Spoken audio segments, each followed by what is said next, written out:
pleased to welcome our Canadian friends and to welcome our MMF UK members. I wanted to just tell you a little bit about our organization.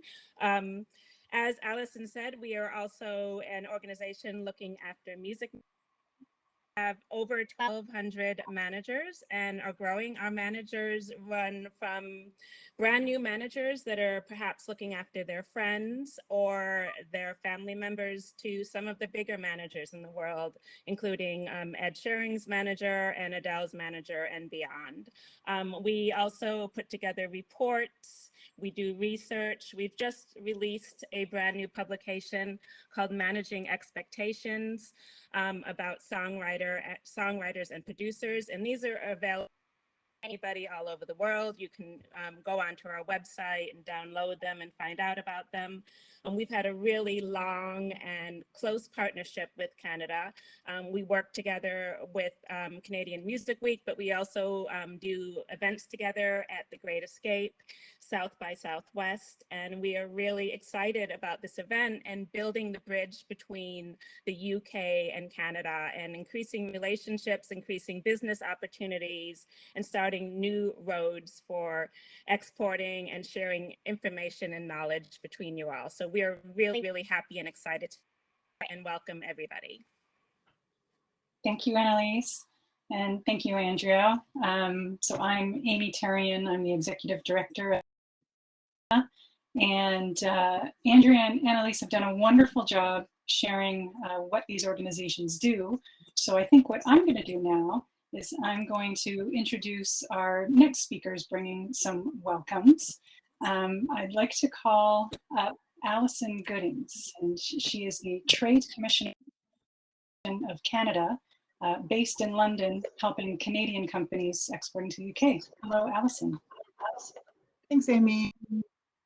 And you've just said it, Amy, but I'll say it again.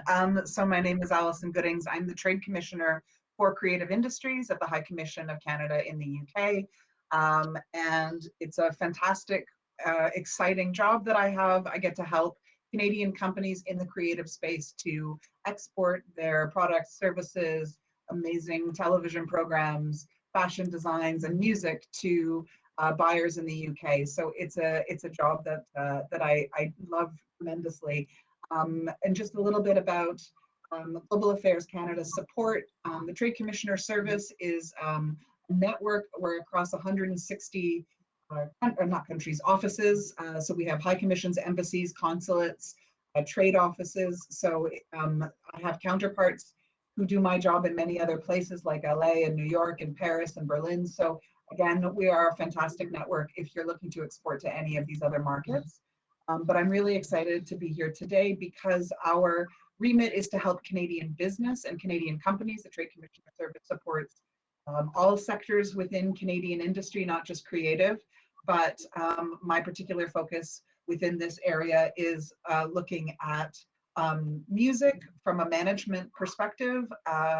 We work with music publishers, we work with record labels, we work with agents, and now we're working with music managers as well. So I am here to help support you getting your artists to market and finding opportunities for that. We're well connected with the showcase circuit. Annalise mentioned Great Escape. There's many others that we work with as well. And if you are coming to the UK and you have a tour booked or anything that's public facing would be supported by our cultural diplomacy program, and they can help get the word out. If you're touring, you have gigs that you want to get some Canadian expats to, they can provide support from that end as well. So within the High Commission, we do have a lot of support around culture, and please do reach out and get in touch if I can help you as a Canadian company. Thanks. Great. Thank you so much, Alison. Thanks for joining us. And now I'm going to call upon Gilda Carvone, who is a Senior Trade Commissioner with the British Consulate General and based in Toronto, helping UK's companies export to Canada. Gilda. Thanks, Amy. And thanks again for this invitation to join this group today. As Amy said, so my name is Gilda Carvone. I'm a Senior Trade Officer with the UK's Department for International Trade. I'm based in Toronto, cover the Canadian market. I work on the trade side, so I've got a remit to support UK companies who are looking to export, whether that's through direct export, partnership, setting up here, etc. We also do contributions to trade policy. We facilitate business to business and government to government dialogues, things like that. Although I cover creative industries on a very limited basis, we do have sort of other networks of support, including our International Trade Advisors Network that are located in all of the English regions in the UK, as well as within our sister agencies, Scottish Development International, Invest Northern Ireland, and the Welsh Government. For the UK audience, you might know our music sector specialist who sits in our HQ, Phil Patterson, as well. And we also have outsourced support services through service providers in North America as well. And we as well, similar to Alison's network, we have a network across the globe, all through the British diplomatic missions in the world. So with that, I'll wish you a very productive mission, and thanks again for inviting me. Yes, our guest speaker today is one of our he's actually on the board of the MMF, and he's on our custodial board, which is the highest level of our board. And he worked with some of the biggest artists in the world. I will let him explain, but he is a legend. He has a wealth of knowledge, and I'm so pleased that he made himself available this evening. And his name is Paul Crockford. Wonderful. And also joining Paul today is John Orpheus. Now, John is an author who was born and raised in Trinidad and makes his home in Canada these days. And his musical journey has taken him from the Caribbean bush to festivals across Canada and the US, and opening for Liam Gallagher on a UK tour. So his music combines hip-hop swagger, Afrobeat energy, and dancehall charisma to create a sound built on big, catchy hooks. So John, if you want to come in and join us on stage, and Annalise and I will duck out and leave it to you and Paul. Thanks so much for joining us, and we'll see you on the other side. Peace out. Yeah, thank you everybody for being here. First of all, the audience, thank you for the incredible intro. Little known fact, but I lived in the UK and played music with Gaz Whalen from the Happy Mondays, Factory Records fame, and so all of this talk about UK Canada cultural exchange is really near and dear to my heart. Paul, where are you reaching us from today? Where are you located?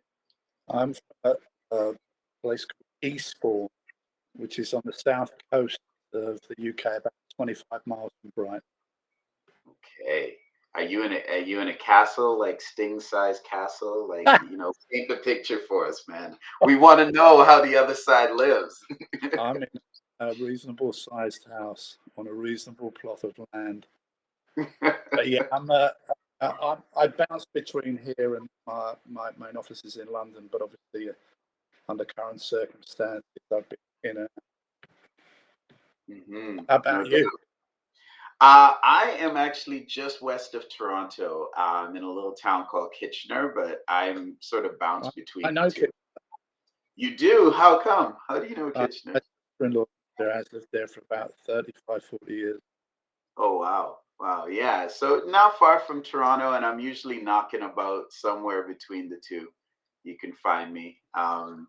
So yeah, I mean, first of all, thank you for being here. We're lucky to have you. I know you're probably tired of hearing this stuff, but I'll call you what you are, which is a legend of the game. So I've got some questions to sort of pick your brain about your experience. So first and foremost, sorry, go ahead. Far away. So first and foremost, I in my research, I heard you say the mantra, you do the music, I'll do the business. Um, so I guess I'd love for you to expand on that as a management philosophy, but also I'd love to hear about a time when that didn't work well, when you wanted to kind of cross the line and give the artists a shake or stop them from doing something that you thought creatively was terrible. I think that managers come in a lot of different shapes and sizes and have a lot of different talents. So what's right for me and the relationship that I might have with a Mark Knopfler or Mark King from Level 42 or Roland Orzabal from Tears for Fears is not going to be the same for everybody else. I got into management because I was a huge music fan, started promoting. And as a promoter, you have zero to do with the creative side. You know, you're simply a money-making machine, hopefully. Whereas for manager, you know, sometimes you're making those decisions or you're asked for your opinion. And I think that the relationship you have with an artist is always built on honesty. But I always say that each artist gets the management it deserves. And by that I mean that there's some people tell you they want you to be honest and they don't actually want you to be. I remember once having a conversation with a musician and he asked me about a track and it had a rap in it and it was a crap rap. And No. I'm a rap fan, and I said it just sounds like some old white guy doing a rap because they think that's what they're supposed to do. No. And he didn't speak for 3 days. So, and I think that, you know, Mark Knopfler might say, "Hey, here's the new album. What do you think?" But I'm not going to say to him, "Oh, that middle eight there needs work. I'm not sure about the lyric choices you've made here." There's a man who sold 250 million records, and I know zip like that. But you can say, "I think this track might blow up at radio," or Yeah. you know, "I think this should be the lead track," or maybe we release these 5, but not the other 5. Maybe we shouldn't be doing a triple album. Let's do a double single album. And those are kind of borderline creative, but they're more related to the business side. And that's a very good song. Right. So you're not getting into the nitty gritty of their process. You're just trying to No. stop them from things that are going to obviously negatively impact the business. Yeah. Yeah. Okay. That makes sense. And so my next question is about, I think because you mentioned some of the artists you work with, and for those that don't know, Paul has managed, you know, to name a few folks you've never heard of: Dire Straits, Tears for Fears, Level 42. So the list goes on. You know, in the management business, which I've never done, but I've been an artist, and I bet it's fair to say that if you don't, you can only sell what you have. And so your eye for talent and picking who you work with is really key. So I was wondering if for the young managers out here, if you could pass on maybe 2 or 3 tips for how you pick the people or how historically you've chosen the acts that you've decided to work with. I think they fall into 2 or 3 different categories. Um, I've signed a couple of acts that I saw at the very beginning, and I thought they were amazing, and I didn't even think twice about it. I was a kid I after Scott McEwen, who was a blues guitar player, and somebody tipped me off how great he was. He was 16, playing in a pub. I went to see the show. I thought he was amazing, and I signed him there in kind of, "Hey, I can make you a star," which didn't work, unfortunately. But I loved him and I loved working with him. It just didn't happen for him. Mhm. With Level 42, for example, I was their promoter. They fired their manager, and I was kind of the only other person in the room who knew anything about the music. and it fell into that. With Teardrop Explodes, it was a similar thing. We were the promoters. The manager ran off with all their money and drugs in a suitcase. And again, we were just the last people in the room. So I think that you have to make the decision. First, when you start, you've got to love the people. It's no good if you love the music and you hate the people, because Right. it's just not. The last thing you want to be doing is when the phone rings and it's John Orpheus on the line, and you're thinking, I'm not speaking to him. He drives me mad. You see, but that's the first thing. The second thing is that you have to think that the music at least has some commercial legs. There's no point in thinking, hey, we're going to be only able to sell this to 12 people. You have to at least think you're going to sustain a career, short, medium, or long, depending on your goals, but that there is a commercial imperative for it. It's no good loving the art, but not be able to make them any money or not help them make any money. And, right. So I think those are the two main things for me. You've got to love the people you're working with. I've been involved with people I didn't love, and it's not good for either part. Yeah.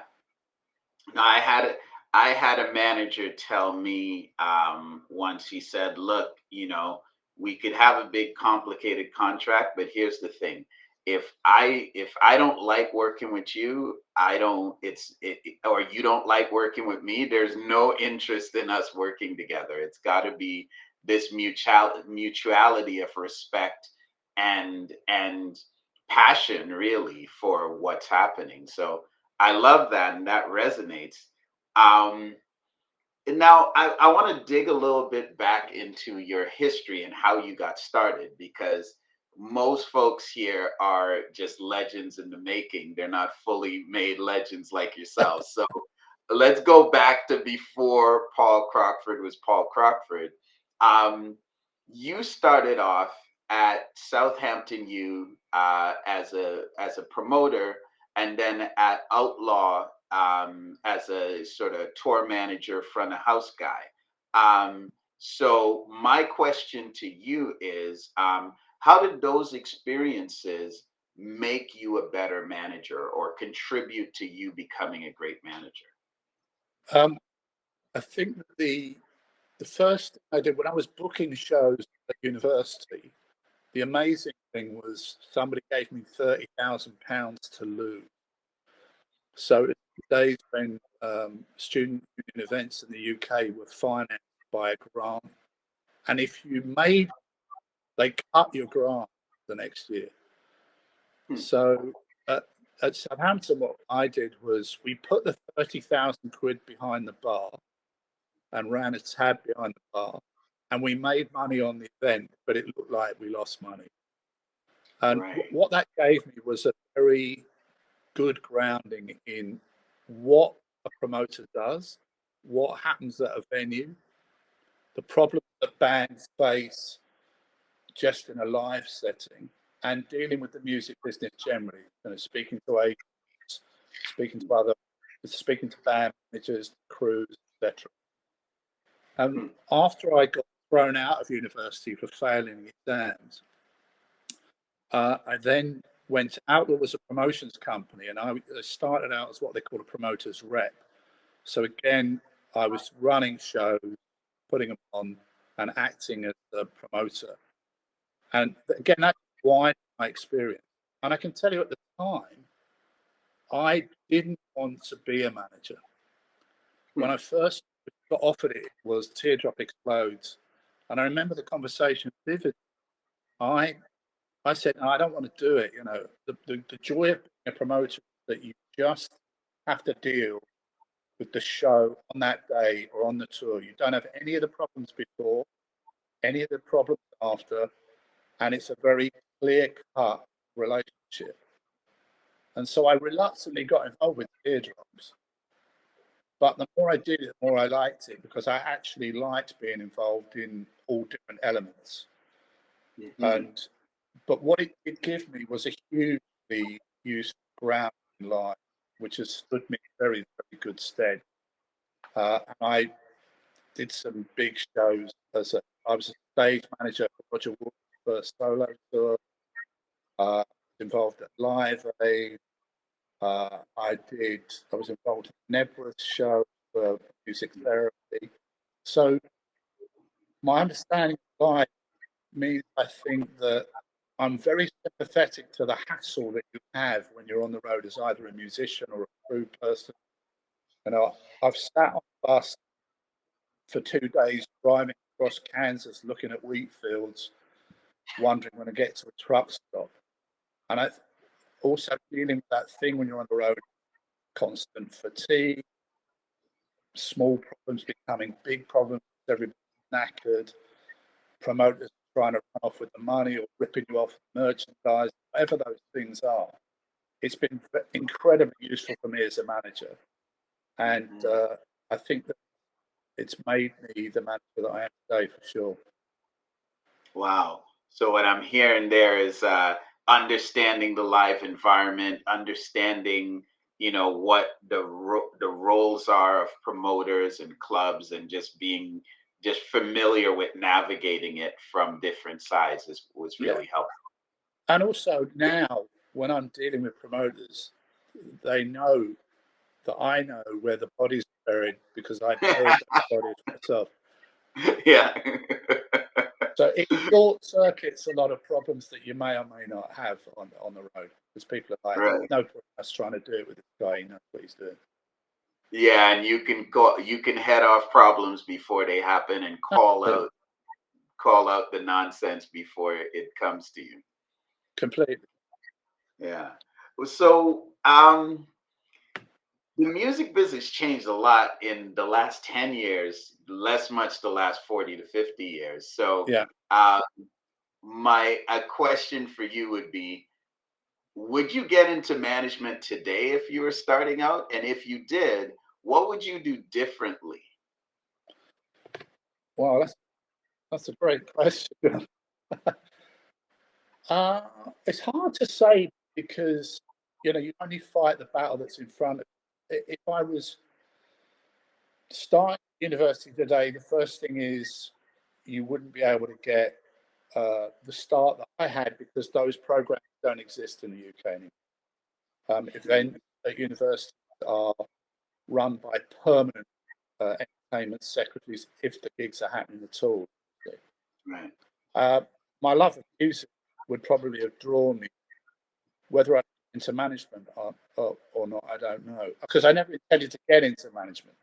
I didn't even know it was really a job when I first started. And I think that where it's changed now, it's so much more complicated and so much more difficult for people trying to get in. There's more money, but going to many more participants. So there's, if you like, there's loads more overall, but trying to get your particular pair of hands on your particular amount is much more difficult. Right. I think that managers and artists, and I was on a thread today about the demand that social media give to the time required for both artists and managers, for example. We're now asking artists, it's not enough to write Sgt. Pepper or be the best band live AC/DC. Right. If your Instagram, Twitter, Facebook, TikTok, and your live streams are not world record breaking, then you're somehow perceived as a failure, or the label saying you're not doing everything you can to help yourself. I think we're rapidly approaching a situation where the demand on artists' power at time is going to counteract their ability to deliver great art. It's a specialized skill. I mean, you're great stuff, but it's a very different thing than to post constantly interesting content for a voracious audience who, no matter how much you do, still want more. Mm-hmm.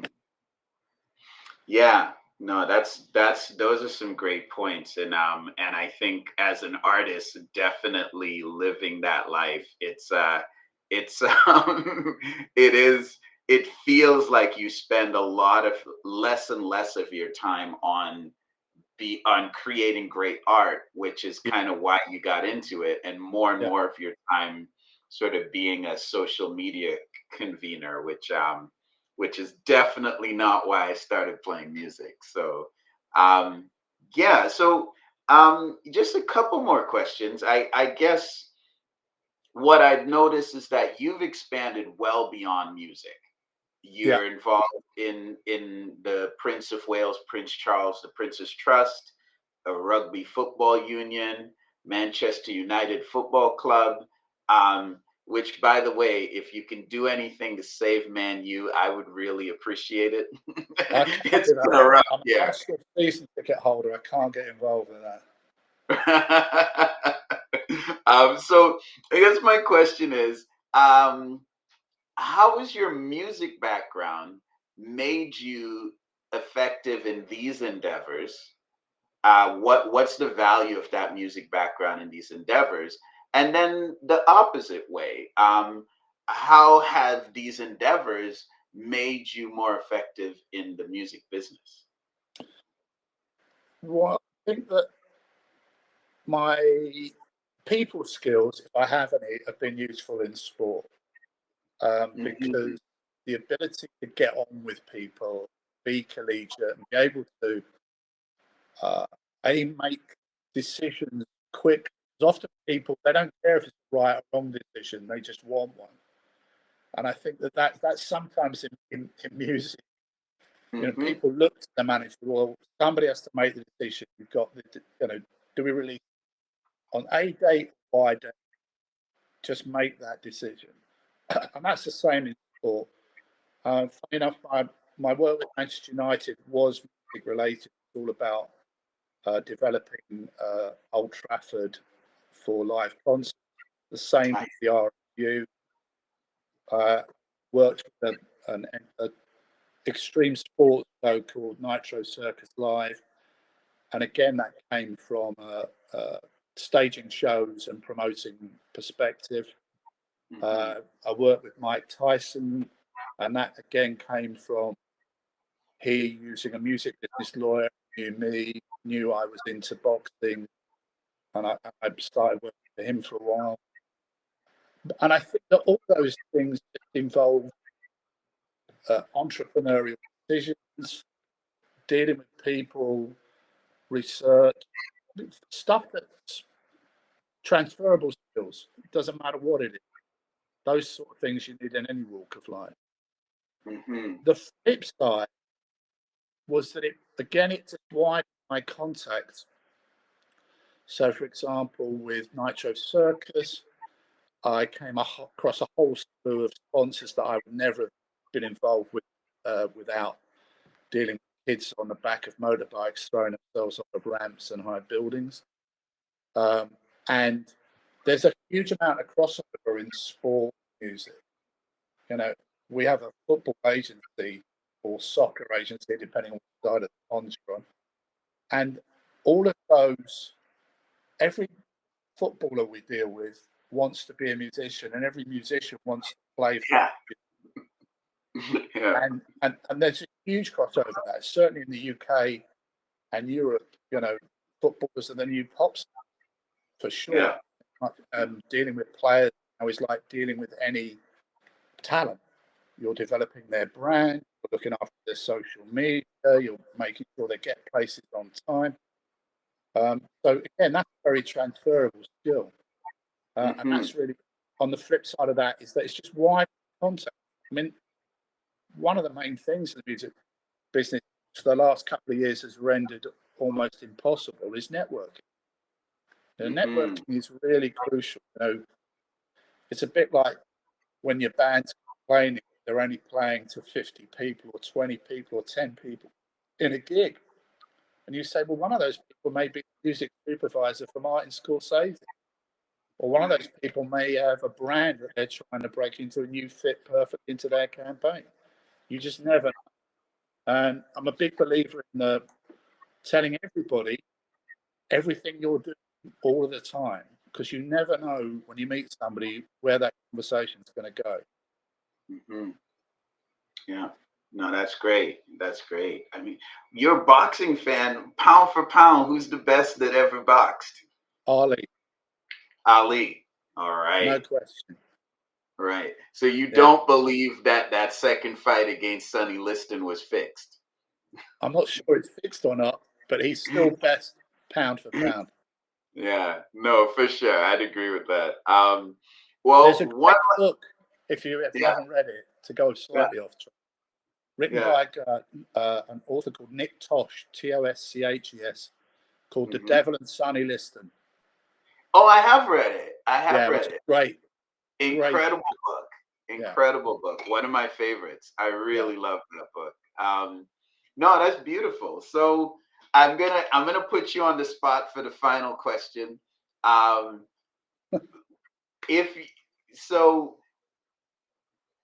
all the songs, of all the artists that you've helped bring into this world, what are the 3 most special songs to you? Doesn't have to be the biggest hit, but the 3 that you care about, that you're proudest of, or that you care about the most, or that you remember fondly for whatever reason. Okay. Something About You by Level 42, because that was the first super commercial pop track of theirs. That was the start of them becoming a global success. So I was very proud to be a part of that. Right. Everybody Wants to Rule the World for Tears for Fears. Ooh. Yeah. Because that was in the studio when that was being recorded. And for once I said, this is going to be #1 on both sides of the Atlantic. And it was. It's the only time I've ever been right about something like that. And probably Romeo and Juliet by Dire Straits, because it has one of the best lines of lyrics that I've ever heard in it. All I do is kiss you through the bars of a rhyme. What's that line again? All I do is kiss you through the bars of a rhyme. Oh, wow. That's poetry right there. Right.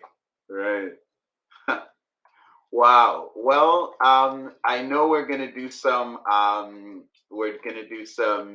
hanging out. I unfortunately have to go. I can't do any networking, but I wish we could just have this conversation in person. Next time I'm in England, I'm gonna call up at your reasonable house, and hopefully we can continue this chat. But thank you so much. I'll buy you a cup of tea. I love it. Thank you very much. It's been great chatting with you, Paul. Thank you for listening to my song. What you call that ting?